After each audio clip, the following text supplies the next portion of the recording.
Porque até o nosso pensamento não pode ser meu mesmo. Tem que ser de Jesus. Até os nossos pensamentos tem que ser de Jesus. Porque senão a gente pensa tudo que não presta e fala tudo que não presta, né? Então tudo tem que ser para a honra de Jesus. É por isso que eu não falo de salvação. Eu falo de Jesus, porque... e falando a verdade, é por isso que eu também não falo de religião. Porque muitos estão na religião. Muitos são chamados de crente, de evangélico, de pastor, de pastora. Muitos só são chamados, mas poucos são servos. Servo é aquele que obedece, ele não manda nem nos seus pensamentos. O Espírito Santo habita dentro deles. E tudo que eles fazem é o Espírito Santo que está ali direcionando, capacitando e ensinando. Essa palavra serve para a vida de todos vocês que estão aí trabalhando junto.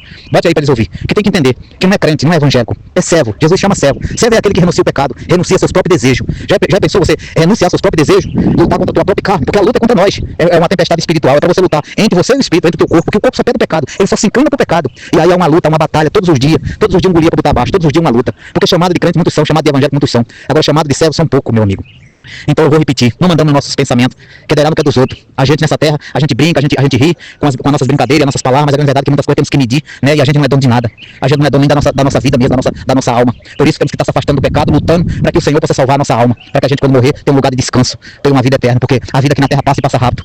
E a gente vê que tudo que correu atrás não precisava de nada disso. Do carro, da casa, do dinheiro, de trabalhar feriado, dia santo, tudo só precisava do básico, só de sobreviver. Só de comer, sobreviver e ajudar o próximo, aquele que precisa. E aí, o que você está fazendo, meu amigo? É a minha palavra para você. O que nós estamos fazendo pelo próximo? Só estamos trabalhando para nós mesmos não se vir e correndo atrás de mais e de mais, não tem limite. E o próximo? Jesus diz para que nós ajudemos uns aos outros. Ele também fala para que nós acrescentemos ele da nossa vida, para que ele acrescente as outras coisas. Ele não manda nós correr atrás de nada. Ele está aí para nos abençoar, para nos dar. Mas ele manda acrescentar ele e esperar no tempo dele. E aí, meu amigo, está esperando Jesus? A grande verdade é que isso tudo é a verdade. E que muitos não acreditam mais na verdade. Troca a verdade pela mentira e a mentira pela verdade. Imagina um pastor que começa a pregar, uma pastora ou uma pessoa que vai lá no templo, se batiza e ela não encontra Jesus. Ela leva os seus desejos, não o desejo de Jesus. E por isso que muitos vão e não aceita a sua cura. Tem muitos pastores que deu, que dá, e hoje em dia são culpados. Não é verdade? Hoje em dia nós estamos numa terra de julgamento. A grande verdade é que o pastor está lá, ele é um homem também comum, para te batizar e te dizer que você pode tudo naquele que nos fortalece, que é Jesus.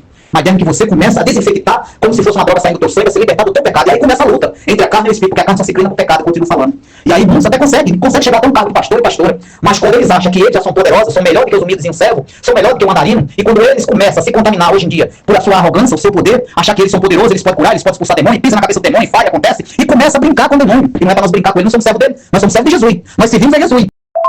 Muitos por achar que é poderoso, porque estava ali limpado do seu pecado, estava falando de Jesus, através de Jesus estava curando enfermidade, através de Jesus estava libertando, através de Jesus estava tudo. Mas aí a arrogância entrou no seu coração. E aí ele começou a querer pisar do demônio, ele começa a pisar, ele começa a dizer que pisa, que falha, acontece, para onde você vê, você vai ter que voltar e tá, como se ele fosse algum poderoso. E aí ele começa a brincar com quem não deve brincar, porque ele também tem poder. Ou ele está com poder. Ele está com poder nessa terra que está fazendo muita coisa, e o povo achando que é Jesus. Não tem uma visão espiritual para enxergar que não há Jesus. Jesus só está deixando, porque ele caiu uma folha seca da árvore, a pessoa não acredita. Muitos hoje em dia que eram chamados de pastor, pastora, e muitos que foram lá se batizar, deixando que estava cheio de Jesus, estão cheios só da sua própria arrogância, porque vendo os seus desejos, eu costumo dizer, carnais, as suas vontades, não conseguiram lutar contra a sua própria carne, que pede o pecado, elas continuam pecando, pedindo perdão, e aí já virou uma certa egoíce. E aí como se fosse uma troca, Jesus não entende, e o Satanás bota na cabeça das pessoas, a elas a entender, Jesus não entende tudo na terra, que não sei o que, e muitos vão perder a sua salvação. E muitos hoje em dia que queria pisar na cabeça da serpente achando que é algum poderoso, hoje são desviados, milhares de pastor e pastora, e muitos ainda continuam pregando, ainda continuam insistindo. Muitos continuam fazendo isso, mas por seus próprios desejos, pelas suas próprias vontades, porque é para benefício próprio. A palavra do Senhor é para levar toda criatura sem interesse. É para nós ajudar as pessoas, não é para nós se beneficiar do que é das pessoas. Eu estou errado, meu amigo. Não é para eu falar de Jesus para me gloriar. Não é para eu falar de Jesus para dizer que eu sou tal, que eu sou poderoso, que eu faço, que eu aconteço. Pois nada posso, porque sou nada. Eu sou pó, eu sou tapete. Pois cada vez que eu me aproximo de Jesus, mais humilde eu fico. Muito mais humilde, porque eu estou me aproximando da graça, do Todo-Poderoso, de Jesus, as suas vestes limpas. Estou me aproximando cada vez mais da luz, do poder de Jesus. Então mais humilde eu fico, porque Jesus ele é humildade. E o que se vê são própria arrogância. Imagina uma pessoa que é chamada de grande evangélico, mas é arrogante. São pessoas arrogantes. E por que não aceitar a cura lá dentro, onde precisa a cura? Lá dentro deles. Não é por fora. Porque por fora muitos são crentes, muitos são evangélicos, mas por dentro é onde precisava da cura. Por dentro é onde precisava do milagre. Eles não quiseram. Eles acham que só por ser batizado e muitos até falar de Jesus é o suficiente para entrar no reino do céu, que é santo. Para entrar no reino do céu temos que ter amor, temos que ter humildade, temos que aceitar a cura, temos que fugir do pecado. É como um tratamento que você vai sendo tratado todo dia. E até o dia da nossa morte, porque Jesus não chama ninguém por tempo de carteira fechada. Para muitos dizer assim, eu já fiz, eu aconteci, não importa. Jesus chama até o dia da nossa morte. Significa que temos que se limpar quando aceitamos Ele, até enquanto estivermos vida nessa terra. Tá vendo como é que é a palavra do Senhor Jesus? Aí Jesus, o que acontece? Com esses que dizem que são poderosos e pisa, acontece? Por conta própria, Jesus sai do barco, eles ficam sozinhos. E a tempestade logo vem, e o inimigo semeia, e logo vem o vento e eles caem. E hoje em dia milhares de máscaras estão caindo, milhares de pessoas estão sendo reveladas. A quem elas servem de verdade. Porque tem pessoas que têm uma visão espiritual e logo enxerga quem aquela pessoa está servindo. Apesar de falar de Jesus, de falar de amor, de fazer postagem, logo quem tem uma visão espiritual consegue ver, nem muitas coisas pode falar, abrir a sua boca para falar, porque Jesus não autoriza. Não é verdade? Jesus não autoriza, o que Jesus autorizar, ele fala. Só não, ele não tem nada para falar. Ele só vê, essa pessoa não serve a Jesus, ele só fala. E não é de falar, porque aí diria um amigo meu, até papagaio fala. Nós temos que ser servos, nós temos que servir a Jesus.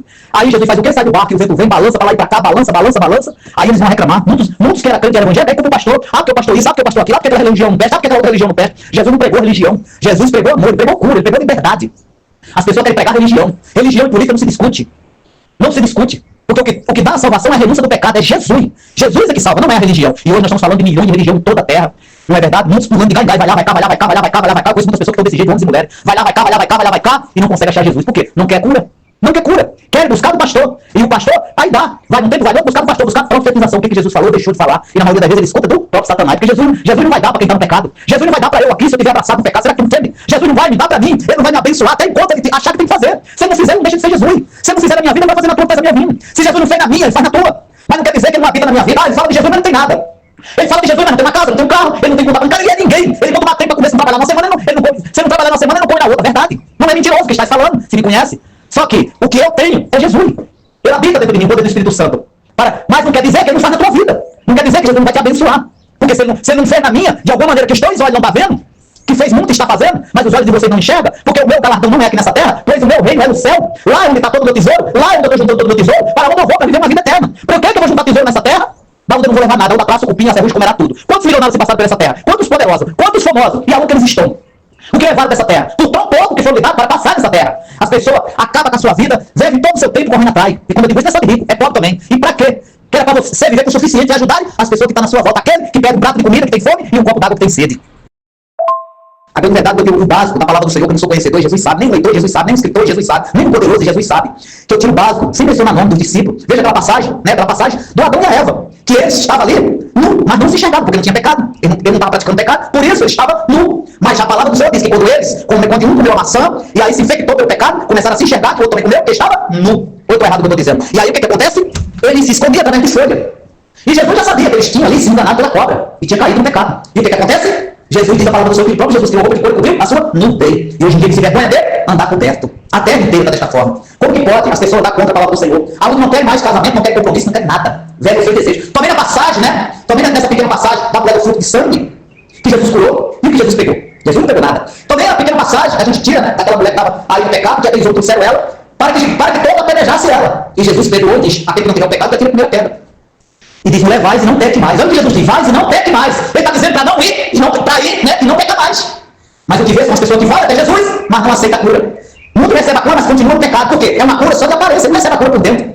Se eu for para Jesus, Jesus me dá a cura, pega meus pecados, joga na água de uma profunda para que ninguém possa achar, eu tenho que continuar ali, fugindo do pecado, ali tratando. E é uma batalha. Porque a carne, ela só cria no pecado. O que não pode viver o evangelho sendo enganado é achar que vamos ser salvos. Jamais. Nem que somos poderosos, mesmo poder na presença do Espírito Santo, mesmo poder na presença de Jesus. Jesus não mandou ir para seguir uma religião. Jesus não mandou ir para o quarto para dar oferta. Foi o que eu faço na casa do Senhor. Se eu cuido de criança, se eu faço isso, se eu faço aquilo. E se eu estiver fazendo tudo isso, eu desejar em casa com a minha esposa ou meu marido. Mas eu vou na casa do Senhor, eu estou indo para a casa do Senhor. Eu estou indo para o botiquim, eu estou indo para aquilo. E Jesus quer o sacrifício, você está perdendo o seu casamento, você não leva o seu homem. E o que você vê são muitas mulheres perdendo seu casamento, muitos homens perdendo seu casamento. O que você vê são mulheres vivendo seu desejo e tem seus maridos se tornando coluna rígida, acordando cedo, trabalhando mais do que seu marido, dizendo assim: aqui, no caso não divide, é metade de cada um. E que autoridade o esposo tem na tua vida? Nenhuma. Ele não tem autoridade, porque você mesmo tem autoridade. Você se igualou ao teu marido, você se igualou a mesma coluna. Muitos casamentos que já desistem de aparência, eles mesmos já não vê, e agradando seus próprios desejos, eles mesmos já não vê, só de aparência. Ele não consegue ser marido e esposa, vai, você acredita? Mora na mesma casa, mora como se fosse uma amizade, não há respeito sequer. Porque se respeitasse um, se igualava ao outro, não respeitava o outro.